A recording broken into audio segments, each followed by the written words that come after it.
আব্বা, সাহেব পাশে থাকলে আমিও নিরাপদে পথ চলতে পারি।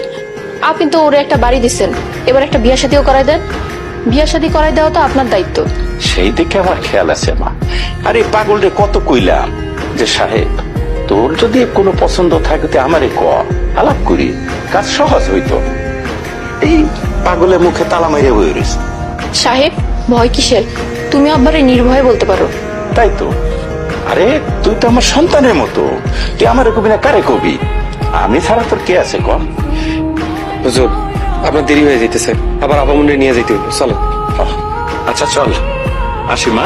ভয় পেও না, আমি তোমাকে বলতে চাচ্ছি এখনই সময় আব্বাকে বলার তুমি আমাকে ভালোবাসো, আমাকে বিয়ে করতে চাও। বাকিটা আমি দেখে নিব। হুজুর যদি রাইগা যায়? রেগে গেলেও বেশি সমস্যা হবে না, আমি তো বাবার একমাত্র মেয়ে, আমি তাকে বুঝাবো। তুমি কোনো ভয় পেও না তো।